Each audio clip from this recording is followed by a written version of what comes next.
왜 메리 크리스마스는 안 믿는 사람들이 더 열심히 하나 모르겠어요?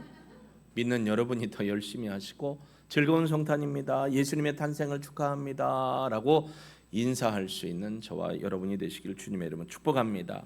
또 오늘 이 자리에 함께 참여해 주신 귀한 자매님에게도 하나님의 귀한 음성과 사랑의 소리를 꼭 들으시고 주님의 딸로 서기를 주의 이름으로 축복합니다.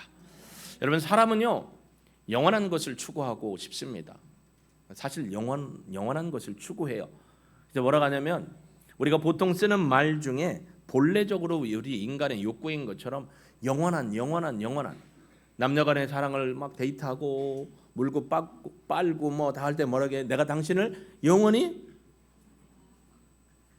이쪽에서만 얘기해, 영원히 사랑한다라는 고백을 합니다. 근데 사랑이 가다 보면 식어버리고 이놈의 사랑이 붙여야 되는지 끊어야 되는지 모를 때도 많아요. 그런데 여하튼 우리는 그렇습니다. 영원에 대한 사모함이 있기 때문에 우리의 관계가, 우리의 사랑이 영원했으면 좋겠어. 영원할 거야.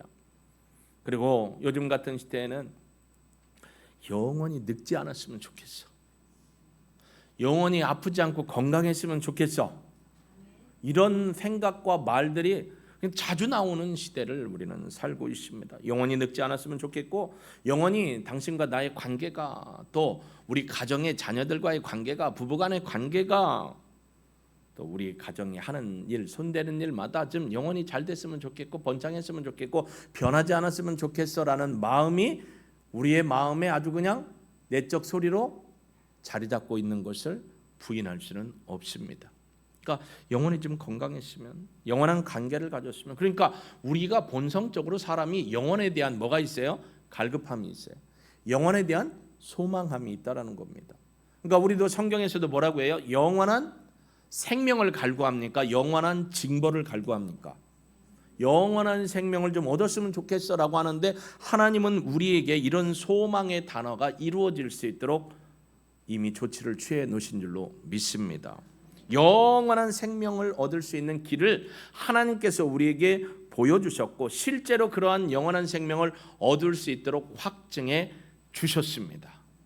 그분이 하나님이십니다. 그분이 우리를 자녀로 불러주신 아버지의 하나님이 되시는 겁니다. 그래서 영원을 위한 소망이 실제로 일어난다는 사실을 여러분 믿으시기를 바라고요, 믿기를 바라고요, 확신하시기를 바랍니다. 근데 여기 계신 분들은 대부분 다 영원한 생명, 하나님이 영원한 관계로 나를 붙드셔서 영원한 백성 삼아 주셨다는 사실을 믿는 줄로 저는 확신합니다. 아직 그렇지 않다면 오늘 말씀을 통해서 하나님이 영원으로 초청해 주시는 음성을 들을 수 있기를 예수님의 이름으로 축복합니다. 오늘 그 비밀을 오늘 마태복음에서는 우리에게 정확하게 사실적 기록으로 증거해 주고 있습니다.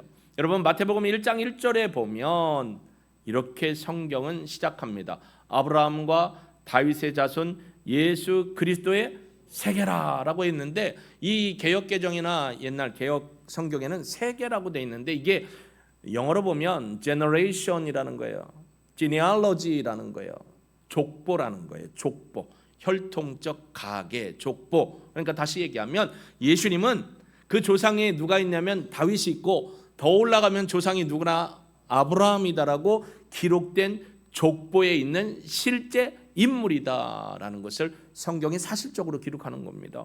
여러분 가정에도 족보를 가지고 계신 분이 있을 겁니다. 저희 시골집에도 가면 요 한팔 끝에서 저 뒤까지 족보가 있어요. 이게 이제 족보도 그 혈통에서, 가문에서 족보를 몇 년마다 한 번씩 이렇게 업그레이드 하잖아요. 제가 아마 중학교 1학년 때였던 것 같아요. 족보를 아버지께서 이제 족보를 그냥 주지는 않잖아요. 우리 어머니 아니 뭐 비싼 걸 그거 그냥 다 눈으로 안 봐도 확인되는데 뭘 사와? 그래도 족보니까 사와야 된다고. 이번에 내가 딸들 이름 다 넣어달라고 했다고. 그래서 저희 누님들 이름이 족보에 다 들어가 있어요.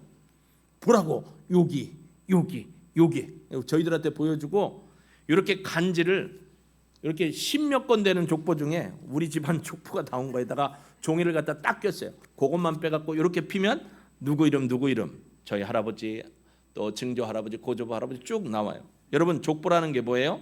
내가 진짜 이 땅에 태어난 사람이라는 걸 족보를 통해 확인해 주는 거예요. 마태복음 1장 1절에서 17절까지 왜 마태는 족보를 정확하게 기록을 했을까요? 이 세대라는 거, 지네알러지라는 것은 족보, 혈통, 혈족을 얘기하는 거예요. 그럼 왜 썼느냐? 여러분 족보를 보면 내 이름이 나와요. 여러분의 이름이 나와요. 그럼 여러분은 사실적으로 이 땅에 진짜로 태어났던 사람이다라는 걸 기록해 준 거예요.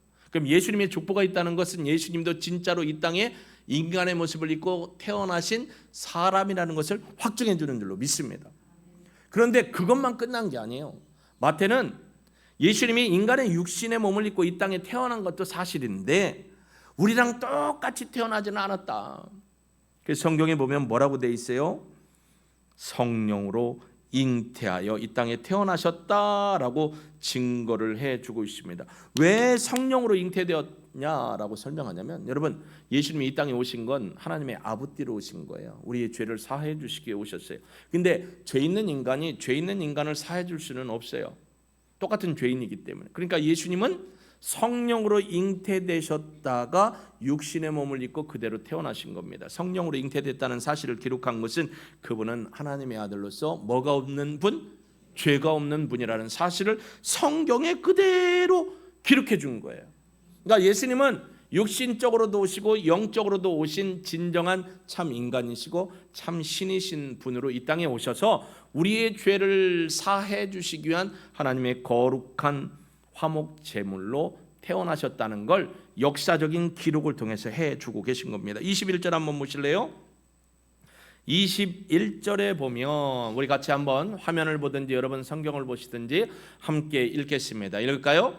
아들을 낳으리니 이름을 예수라 하라. 이는 그가 자기 백성을 그의 죄에서 구원할 자 이심이니라 하니라. 할렐루야. 아들의 이름을요 낳으면 뭐라고 부르라고요? 예수라는 건 히브리어 예수스, 여호수아라는 이름의 헬라어의 음역이에요. 헬라어 자체가 아니고 헬라어나 아람어의 음역을 딴 거예요. 그러니까 예수스라는 히브리어 말, 여호수아라는 그 예수아라는 이름의 히브리어를 헬라어로 가지고 오면서 음역을 그대로 옮기다 보니까 예수라는 이름이 되는데, 이 예수의 이름의 뜻이 뭐냐면 하나님이 구원하신다라는 말씀이에요. 그러니까 예수님의 이름을 하나님이 구원하신다라는 뜻으로 정한 건 예수님과 하나님이 동일한 분이시라는 사실을 기록해 준 겁니다. 그러니까 예수님이 구원하신다는 거예요. 하나님이 구원하신다라는 것을 기록해 놓은 것입니다. 그러면서 뭐라고 하냐면 거기에 이렇게 해요. 자기 백성을 그들의 죄에서 구원을. 자기 백성이라는 한계를 구원하십니다. 아무나 다 구원받는 게 아니에요. 예수 그리스도를 나의 주 나의 하나님으로 고백하고 내가 죄인입니다라는 진정한 회개를 통해서 예수님을 나의 주인으로 주님으로 모신 분들이 자기 백성이 되는 거예요. 여러분은 하나님의 백성이신 줄 믿습니다. 고백하시죠? 그분만이 구원받는 거예요. 죄송합니다. 그분들만이 구원받는 것이라고 설명을 해줍니다. 하나님께서 선지자를 통해서, 누구 선지자예요? 여러분 이사야 7장 14절에 보면 이사야 선지자를 통해서 이렇게 오늘 본문에 23절에 나와 있는 내용을 700년 전에, 예수님이 태어나시기 700년 전에 예언을 했는데 같이 읽어볼까요? 시작. 그러므로 주께서 친히 징조를 너희에게 주실 것이라. 보라, 처녀가 잉태하여 아들을 낳을 것이요 그의 이름을 임마누엘이라 하리라. 아멘. 세상에 처녀가 애를 낳는데, 있을 수 없는 얘기예요. 처녀가 애를 낳는데 이름을 임마누엘이라 하리라 라고 했습니다. 이게 예수님 태어나시기 700년 전에.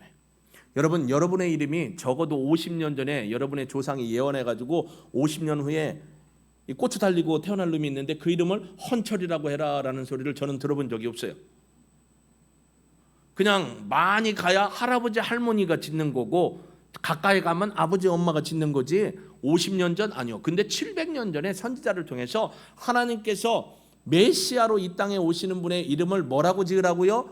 임마누엘. 임마누엘도 히브리어예요. 히브리어를 헬라어로 그대로 음역하는 과정에서 나온 말입니다. 임이라는 건 누구누구와 함께. 그러면 임사라는 사라와 함께가 아니고 임 누구누구와 함께라는 거예요. 그 다음에 누라는 말은 우리라는 거예요. 그 다음에 엘이라는 건 하나님이에요. 이 말을 조합해서 붙이니까 임마누엘이 된 거예요. 임 누구누구와 함께, 누 우리와 함께, 엘 하나님이 우리와 함께 하신다. 이게 임마누엘이에요. 그러니까 여러분, 함께 하신다는 건 너무나 소중한 겁니다. 혼자 가지 않는다라는 겁니다. 외롭게 가지 않는다는 겁니다. 도움과 능력의 팔이 여러분과 함께 하신다는 사실을 믿으시기를 주의 이름으로 축복합니다. 지방에 때나 어떤 모임들 가면 연로하신 분이 있는데 잘 못 걷는 분이 있어요. 그러면 저는 이게 태생은 아니고 아버지 병원을 모시고 어머니 병원 모시고 다니던 흔적이 있고, 예전에 부사역 가면서 소망부 어르신들을 한 9년 가까이 모시다 보니까 이렇게 눈치를 봐가지고 걸음새가 어렵거나 걷는 게 어렵거나 몸이 어렵다 싶으면 그쪽에 붙어요. 그리고 옆에를 그냥 자연스럽게 잡아드려요. 그러면 뭐라고 하냐면, 괜찮아, 나 혼자 할 수 있어. 그러면 그건 이제 본인의 마음이니까 저도 일부러 잡진 않아요. 그러나 옆에를 가요. 그러다가 아차 순간 싶으면 어떡하냐면 꽉 잡아요. 팔을 끼든지 몸을 잡든지.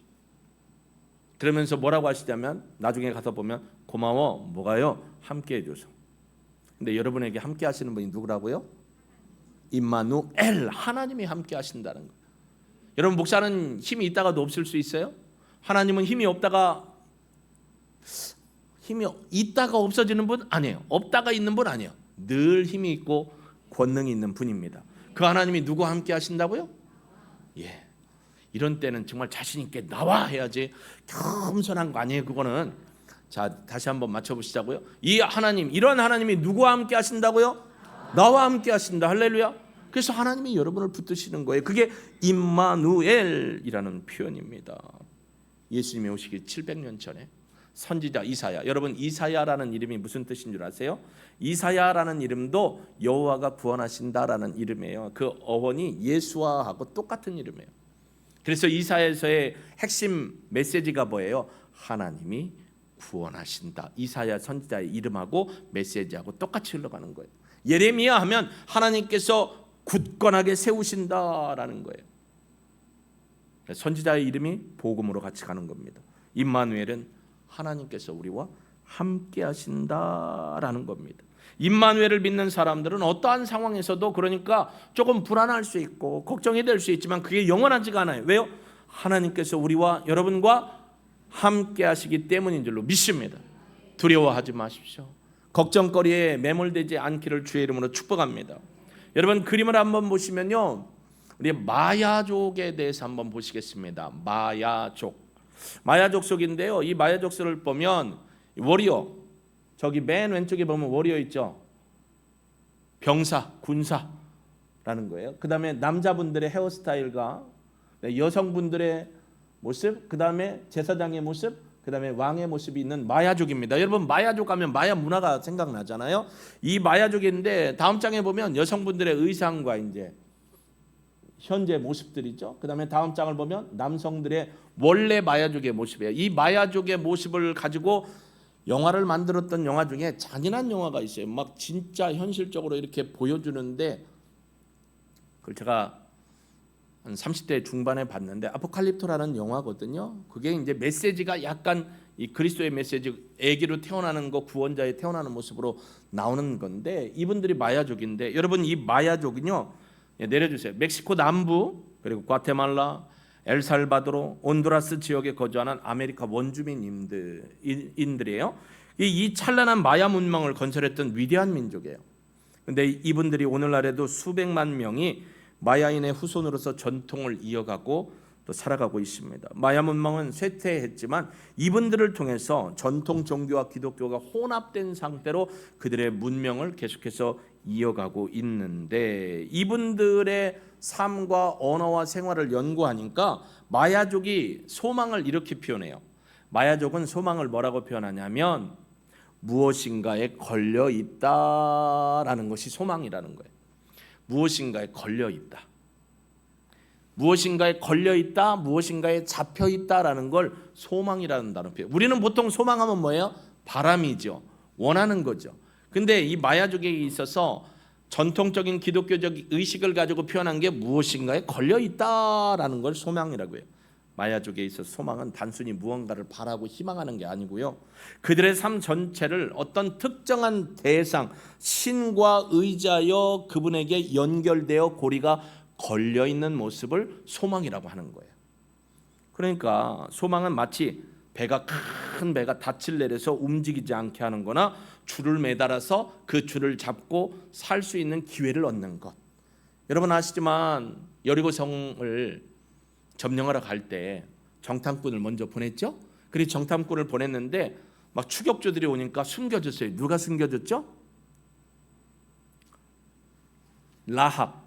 제가 몰라서 그런 게 아니고 여러분의 반응을 우는데 나와 있으니까 라합이 숨겨졌어요. 그리고 뭐라고 하냐면 추격조들을 따돌리고 나서 뭐예요? 당신들이 신 하나님이 우리나라를 접수하는 거 이미 안다. 근데 내가 당신들을 도왔으니 당신들도 이 땅, 이 성을 점령할 때 우리를 살려달라 해서 성벽에 뭘 내렸어요? 붉은 밧줄 표시를 내죠. 끈을 내려요. 그러니까 하나님 앞에 걸려 있다라는 것이에요. 단순히 소망이 바라고 원하는 게 아니고 하나님께 내 삶이 걸려 있습니다. 근데 하나님께 걸려 있는 내 소망이 절대로 끊어지지 않는다는 확신을 갖는 게 소망이에요. 로마서 8장 31절에서 39절, 그 어떤 것도 사망이나 생명이나 그 어떤 권세나 능력이나 하나님과 우리의 사랑을 끊을 수 없는 줄로 믿습니다. 이게 소망이라는 거예요. 그러니까 자신의 삶과 미래를 특정 대상에게 단단히 연결되었기 때문에 그 연결하신 분을 의지하고 믿고 확언하고 따라가는 신앙이 소망이다라는 거예요. 그러니까 소망이 걸려 있다라는 건 그 하나님과의 연결이 끊어지지 않고 영원히 지속되고 내가 살아갈 삶의 원동력이다라는 거예요. 어떤 분들이 그런 얘기를 하시죠. 내가 살아갈 소망은 이것 때문이야. 여러분 살아가는 소망이 뭐 때문에 살아가십니까? 내가 당신 때문에 살지. 내가 너희들 때문에 살지. 그런 경우도 있죠. 내가 돈 보고 살지 당신을 믿어? 이런 분도 있고, 집에 두꺼비 보고 내가 너 때문에 살지. 누굴 믿고 살겠냐? 남편이냐 애들이냐 소용없다. 두꺼봐 더 올라라 금값이요. 이러고 하는 분도 있겠죠. 근데 우리의 소망은 하나님이십니다. 두꺼비는 없어질 때도 있어요.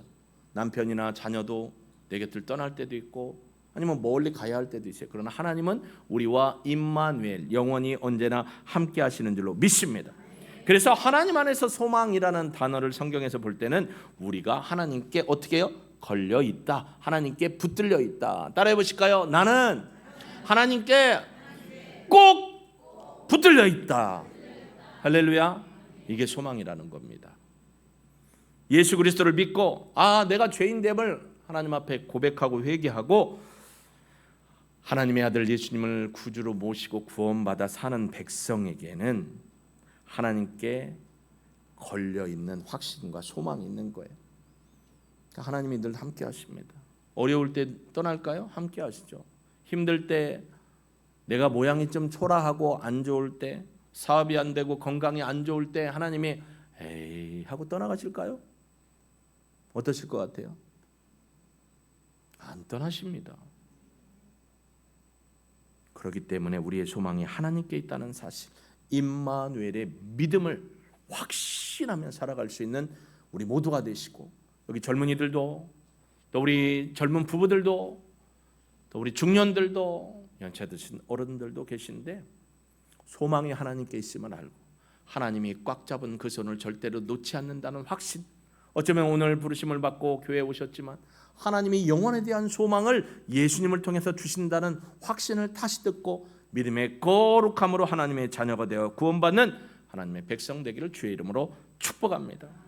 그런데 여러분, 하나님은 그냥 기다림 가운데에서 우리를 그냥 놔두시는 게 아니고요, 기다림의 소망 가운데서도 우리를 날마다 새롭게 빚어 가시는 줄로 믿습니다.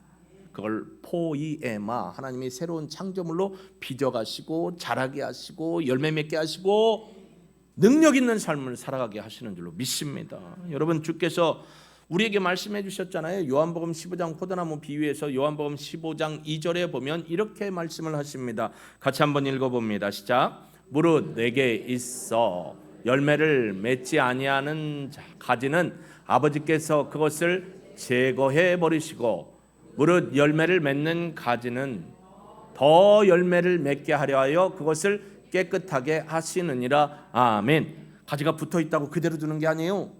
좋은 열매, 더 좋은 삶을 살 수 있도록 가지치기를 해주고 계시다라는 겁니다. 내게 불필요한 것들을 제거해 주신다는 거예요.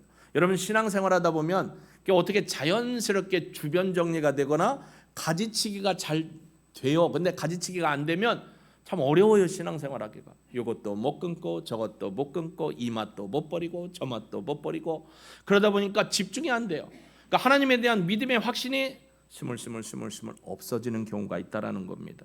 여러분 우리가 주께 걸려있기 때문에 주님이 우리에게 새로운 생명을 공급해 주시고 성령을 통해 새로운 능력을 공급해 주시고 그 능력으로 말미암아 주님을 닮아가는 거룩한 믿음의 신앙을 살아가도록 이끄시는 겁니다. 우리의 신앙의 목표고 우리의 신앙의 모델은 예수님이십니다. 목사가 아니에요. 여러분 중에 귀한 장로님이 신앙의 목표가 아니에요. 예수님이 되시는 겁니다.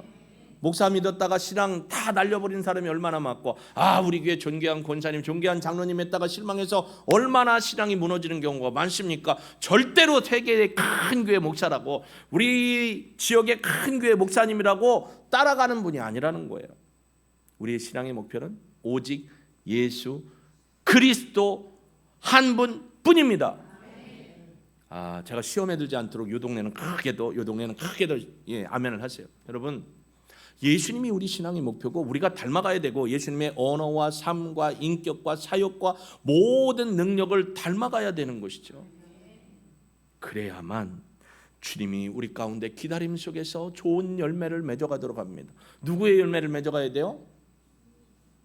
예수님의 열매를 맺어가야죠. 하나님의 아버지 농부 대신 아버지께서 가지치기를 해서 예수님을 닮아가도록 예쁘게 만들기도 하고 영양분을 주기도 하고 가지치기를 하기도 하고 눈을 붙여주기도 하고 새롭게 우리를 만들어 가시는 겁니다. 소통을 통해서 우리의 삶과 인격이 주님을 닮아가는 거룩하고 아름답고 복된 삶으로 말씀을 통해서 기도를 통해서 성령을 통해서 이끌어 가시는 줄로 믿기에 여러분은 옆에 분 얼굴 보세요. 소망이 있어 보이는 얼굴인지 아직도 소망이 없는 얼굴인지 소망을 주는 얼굴이 되길 주의 이름으로 축복합니다. 에이브라함 링컨이 그랬잖아요. 우리 인생 나이 40에 이 얼굴은 아버지 어머니가 준 얼굴이 아니고 내가 책임지는 얼굴이다. 40이 넘어가면서 얼굴이 펴지지 않으면 그 인생이 어렵고 힘들고 막 찌들어 있거나 눌려 있거나 하면 그 인생 책임은 본인이 진다라는 거예요. 물론 뚝 잘라갖고 39, 40 해갖고 나눠놓을 수는 없지만 40이 넘으면서부터 그 얼굴에 녹아나 있는 인생의 희노애락 가운데 소망과 기쁨이 있는 얼굴인지 보면 저 사람과 가까이 하고 싶다. 저 사람의 얼굴 속에서 풍겨나오는 그 향내 향기가 참 아름답다라는 게 있어요. 근데 40이 넘어가면서 50이 됐어요. 50을 뭐라고 해? 지천명. 이제야쯤 하나님의 뜻, 하늘의 뜻을 알겠네 했는데 하늘의 뜻을 너무 몰라요. 여러분 하늘의 뜻을 어디를 통해 알아요? 성경을 통해 아는 거죠. 성경이 아니고 딴 걸 찾으니까 40이 돼도 50이 돼도 얼굴에 기쁨이 없고 다른 사람에게 기쁨과 희망과 소망을 줄 수 있는 얼굴이었는데 그게 아닌 거예요. 옆에 분 얼굴을 시험하듯이 보지 마시고 사랑하는 모습으로 한 번만 더 봐주시기를 주의 이름으로 축복합니다. 한번 보세요. 얼굴이 얼마나 예쁘고 빛이 나고 희망이 있는지. 이렇게 제가 뭘 시키면 물을 먹고 싶다는 때 그때는 물 먹는 사진을 안 보이게 딱 딴 걸로 바꿔주면 얼마나 감사하겠습니까? 근데 혼자 사역을 하려니까 오늘은 더군다나 혼자 사역을 하려니까 힘든 것 같아요. 여러분 소망이 하나님 앞에 있습니다. 새로움으로 주님이 우리를 만져주시는 거예요. 소망 가운데 우리의 삶과 인격을 하나님이 다듬어 주시고 새롭게 해주시고 또 열매 맺을 수 있는 능력으로 영양분을 공급해 주시는 거예요. 그러니까 영적인 영양분을 자꾸 받아야 되는데 영적인 영양분을 못 받으니까 영적인 희마리를 잃어버리는 거예요. 하나님은 여러분과 저를 만져주십니다. 조각조각 만져서 하나 되게 해주시고 기쁨과 은혜로 얼굴도 밝고 마음도 소망이 있고 육신도 하나님의 권능의 이름 그 라파의 능력으로 치료해 주시고 회복시켜 주실 줄로 믿으시기를 주의 이름으로 축복합니다. 그래서 고린도후서 5장 17절에 보면 우리는 너무나 잘 알아요. 누구든지 같이 읽어볼까요? 그런즉 누구든지 그리스도 안에 있으면 새로운 피조물이라 이전 것은 지나갔으니 보라 새 것이 되었도다. 할렐루야. 이전에 죄와 허물로 죽었던 너희를 하나님께서 포이에마 새로운 피조물로 바꿔주심으로 새 것이 되었다. 구원받은 하나님의 자녀가 되었다. 영원한 생명을 누릴 하나님의 자녀가 되었다라고 선포했습니다. 우리는 믿으면 돼요. 믿으면 되는 것입니다. 그렇기 때문에 소망은 수동적이지 않아요. 능동적이에요. 주님의 말씀을 붙들고 기다림이 그냥 무한정 의미 없이 기다리는 게 아니에요. 기다림은요, 행동이 필요한 거예요. 소망을 따라서 하나님을 향해 달려가는 행위가 필요한 것입니다. 그래서 기다림의 시간에도 하나님이 동행하시면서 말씀으로 위로하시고 성령으로 깨우쳐 주시고 연약했던 모습을 목자나 목원들의 격려와 기도를 통해 회복되게 하시고 성령으로 인해 믿음의 역사가 풍성하게 자라도록 하나님이 여러분과 임마누엘 하고 계십니다. 이게 성경의 사실입니다. 저는 성경을 믿습니다. 바울은 빌립보 교회 성도들에게 소망, 그 소망을 하나님께 걸려있다는 사실을 누가 알려줬느냐? 하나님이 친히 말씀하셨다는 겁니다. 빌립보서 2장 13절에 보니까 같이 읽어볼까요? 시작. 너희 안에서 행하시는 이는 하나님이시니 자기의 기쁘신 뜻을 위하여 너희에게 소원을 두고 행하게 하시나니. 할렐루야. 우리 안에 소망을 누가 주셨다고요? 하나님이 주셨어요. 우리 안에 계신 하나님, 성령 하나님께서 우리에게 소망을 주셔서 나는 하나님 앞에 걸려있는 사람, 나는 예수쟁이, 나는 하나님이 붙드는 사람, 나는 새로운 피조물, 하나님을 위해서 살아가는 사람. 그렇기 때문에 우리가 이 시대에 어렵고 힘들고 아프죠. 어제도 목사님 너무 어지럽고 아프고 그래서 영상으로 예배를 드리겠습니다. 그럼 또 바로 전화해갖고 축복해주고 또 믿음의 신실함을 서고 강건해지기를 위해 치료받기를 위해서 기도하고 그런 기도들을 합니다. 마음이 아프죠 저도. 그러나 소망을 하나님 앞에 두는 겁니다. 우리의 기다림은 마라나타의 신앙이에요. 여러분 마라나타의 신앙이라는 거, 이 마라나타라도 헬라어가 아니라 아람어, 그러니까 마라나타라는 히브리어 단어를 헬라어나 아람어로 음역화시켜서 붙이는 게 마라나타예요. 이 마라나타라는 게 뭐냐면 마라나라는 게 주께서라는 단어이고 타라는 것은 뭐냐면 오신다, 오셨다라는 거예요.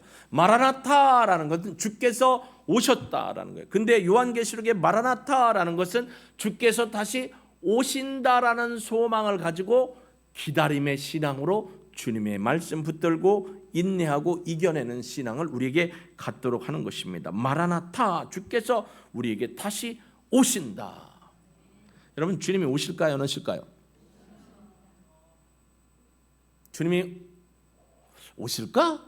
요예요? 오신다예요? 오시는 걸 기다리시는 거죠?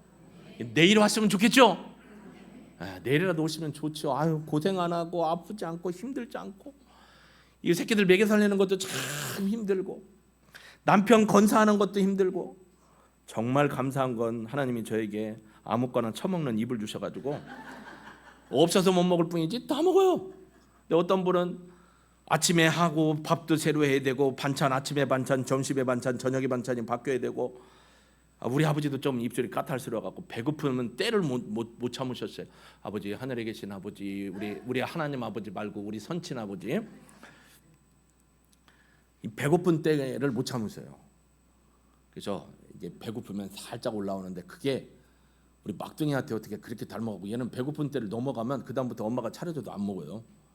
없으니까 얘기하는 거지만 그러니까 배고픈 때를 못 참는 분이 있어요. 근데 그건 괜찮은데 아침에 했던 반찬을 그대로 내놓으면 여보 그냥 먹어 내가 시장을 못 보고 또 그래서 못했어 했다. 안 먹고 꿍 하고 계신 남편들이 혹시 계시다면 아내 소중한 줄 아세요? 아니면 본인이 직접 해 자셔. 감사한 거 아니에요? 살아주는 것도 감사하고 평생 먹여준 것도 감사하고 이제 반대로 남편분들이 아내를 먹여주시기를 바랍니다. 하지만 아내들이 싫다고 해요. 왜? 맛이 없거든. 남편이 해봐야 뭐 소용도 없고 살림을 한다고 했는데 막 물이 천방에 튀고 그릇도 막 내 맘대로 안 해요. 여보 다음부터 하지 마. 그래서 남자들이 지혜로운 게 뭐냐면 일부러 그래놔요. 그러면 다음부터 안 시키거든. 근데 저는 잘해요. 그러니까 아예 밥을 먹고 자기는 저기 하고 있는데 내가 이렇게 눈치 보면 뭐해? 이게 와요, 사인이. 같이 해야지. 그러면 알았어, 같이 해줄게. 그래요. 왜 여자만 하냐 이거야. 여성분들은 그래요? 왜 이 얘기를 하냐면 하나님은 우리를 시키지 않아요. 하나님의 사랑은 식지 않아요. 주님은 다시 오시고요, 늘 우리와 함께 하시고요, 우리를 귀찮게 여기지 않으신다라는 것입니다. 마라나타, 주님이 다시 오신다. 예수님이 다시 오실 때 이 모든 것이 다 완성됩니다.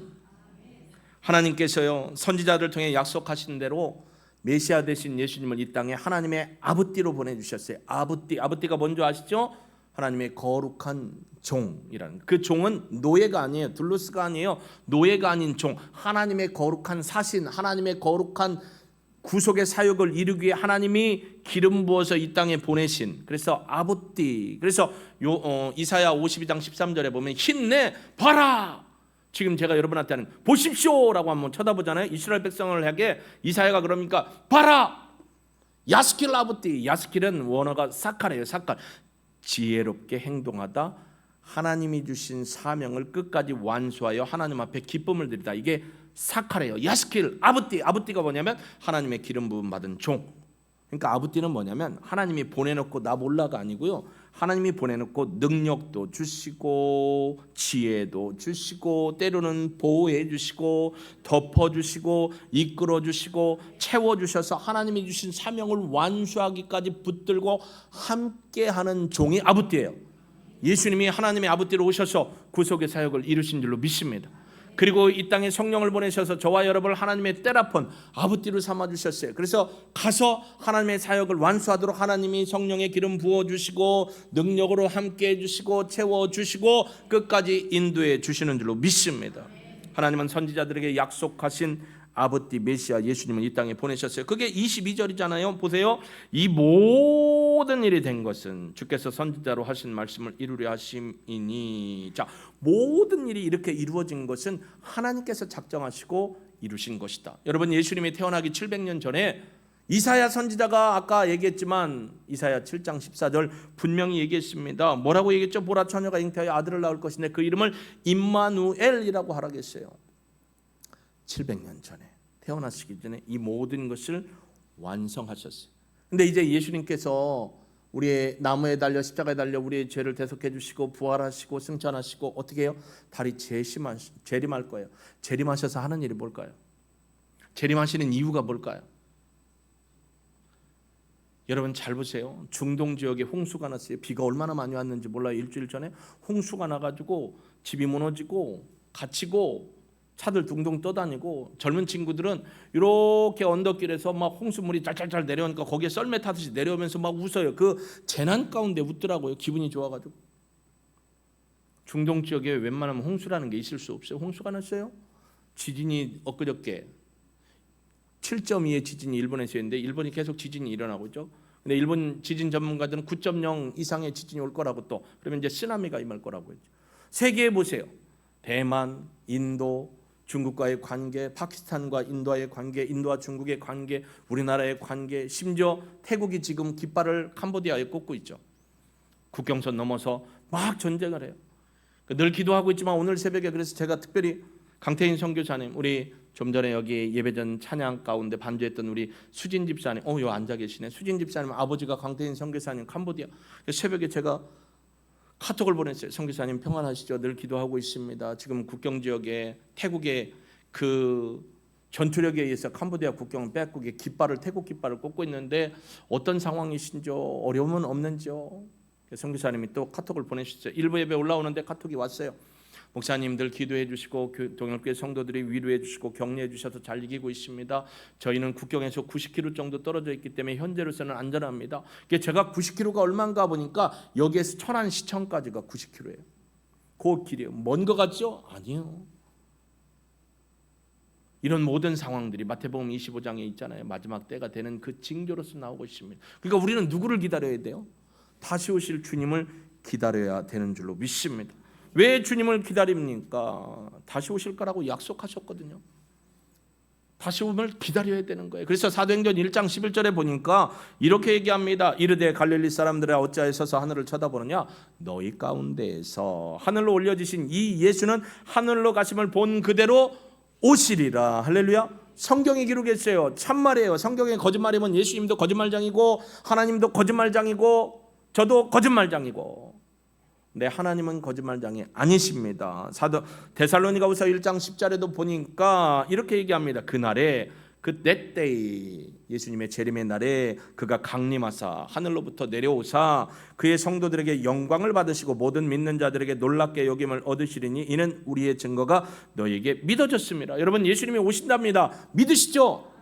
여러분이 살아있을 때도 이루어질 수 있고 돌아가신 다음에 이루어질 수도 있지만 예수님은 오십니다. 어제 저녁을 먹는데 딸이 그러는 거예요. 엄마 핸드폰에 자꾸 이상한 문자가 와. 뭐 그거 있잖아. 그거는 아무도 몰라. 거시기도 몰라. 그게 뭐요? 그랬더니 아니 이게 사람이 이렇게 올라간다는 거 들린다는 거. 아 휴거? 그랬더니 아 휴거. 근데 이상한 사람들이 내 핸드폰에 문자를 내갖고 막 이상한 휴거 얘기를 하면서 그런다고 차단시켜버려요. 그런데요, 예수님 진짜 오십니다. 오시면 죽은 자들이 부활하고 살아있는 자들이 들려 올림 받게 될 줄로 믿습니다. 믿음으로요. 예수님이 오시는 건 믿음으로 살아가는 자를 구원하셔서 영원한 생명을 주시기 위함이고요. 믿지 않는 자, 그때까지 예수님을 믿지 않고 하나님 앞에 죄인됨을 인정하지 않고 돌아오는 자는 영원한 심판으로 보복하시기 위해서 오시는 겁니다. 그러니까 생명의 구원자로, 영벌의 심판자로 오시는 겁니다. 새벽에도 제가 말씀을 나눴지만요, 죄악의 세력에 의해서 하나님을 대적하고 거스리고 하나님의 복음을 믿지 않고 하나님의 백성을 괴롭히고 힘들게 하는 자들에게는 하나님이 샬람이라고 했어요. 샬람, 보복하시고 보응하시고 심판하신다. 그러나 하나님을 신뢰하는 자, 또 하나님의 말씀을 붙들고 하나님을 영원히 찬양하고 예배하는 자에게는 샬롬, 말할 수 없는 평강으로 함께 해주신다고 이사야 말씀을 통해 여러분과 나누었습니다. 여러분, 샬롬의 은혜를 누리기를 주의 이름으로 축복합니다. 여기 계신 한 분도 샬람과 샬롬은 똑같은 언어의 어근에서 온 거예요. 똑같은 단어에서 하나는 샬람이 되고 하나는 샬롬이 된 거예요. 샬롬의 은혜, 평안의 은혜. 샬람은 뭐냐면 보복하시고 심판하는 하나님의 권능을 얘기하는 거예요. 그런 은혜, 샬롬의 은혜가 여러분에게 임하고 여러분 가족도 샬롬의 은혜로 다 구원받고 돌아오기를 주님의 이름으로 축복합니다. 이 믿음으로 다시 오실 주님을 기다리는 소망, 그게 바로 진정한 예배자로 삶의 자리에서 하나님의 말씀을 따라서 진정한 믿음과 예배를 드리며 찬양을 드리고 감사하고 성탄의 기쁨을 축하하고 노래하는 그런 진정한 믿음의 삶이 바로 저와 여러분의 삶 속에 넘치기를 주의 이름으로 축복합니다. 임마누엘의 믿음으로 견뎌낸 자들에게는 여호와의 날, 심판의 날, 구원의 날, 재림의 날에 하나님의 은혜의 복을 누리게 될 줄로 믿습니다. 요한계시록 21장 3절과 4절 말씀을 통해 말씀을 가늠합니다. 한번 같이 읽겠습니다. 시작. 내가 들으니 보좌에서 큰 음성이 나서 이르되 보라, 하나님의 장막이 사람들과 함께 있음에 하나님이 그들과 함께 계시리니 그들은 하나님의 백성이 되고 하나님은 친히 그들과 함께 계셔서 모든 눈물을 그 눈에서 닦아주시니 다시는 사망이 없고 애통하는 것이나 곡하는 것이나 아픈 것이 다시 있지 아니하리니 처음 것들이 다 지나갔음이로라. 할렐루야. 함께 계시고 함께 계시고 함께 있는다는 하나님의 약속의 말씀을 기대하며 마라나타의 신앙으로 주님의 약속의 말씀 가운데 승리하며 하나님을 예배하며 오늘도 복음의 증인으로 살아가는 우리 모든 공동체 식구들 되기를 주님의 이름으로 축복합니다. 우리 예수의 이름으로 나는 일어서리라 이 찬양 드리고요. 오늘 말씀처럼 마라나타의 믿음의 신앙으로 진정한 예수 다시 오심의 신앙으로 서기를 소망합니다. 또한 우리 가족 중에 구원받지 못한 아들, 딸, 며느리, 사위, 손주들, 또 신앙생활 하다가 돌이키지 못하고 있는 가족들에게 주님의 복음을 전해 함께 구원의 은혜로 하나님의 오심을 기다리기를 원합니다. 찬양 결단 간구의 기도 올려드립니다. 예수의 이름으로 나는 일어서리라. 주가 주신 능력으로 나는 일어서리라. 원수가 날 향해 와도 쓰러지지 않으리. 주가 주신 능력으로, 주가 주신 능력으로, 주가 주신 능력으로 일어서, 예수의 이름으로 나는 일어서리라 고백합니다. 예수의 이름으로 나는 일어서리라. 주가 주신 능력으로 나는 일어서리라. 원수가 날 향해 와도 쓰러지지 않으리.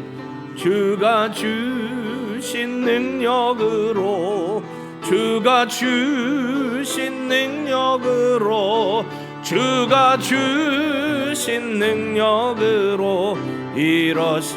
우리 결단과 또 간구의 기도 올려드립니다. 예 주님, 예수 그리스도께서 이 땅에 하나님의 아들 구세주로 오셨습니다.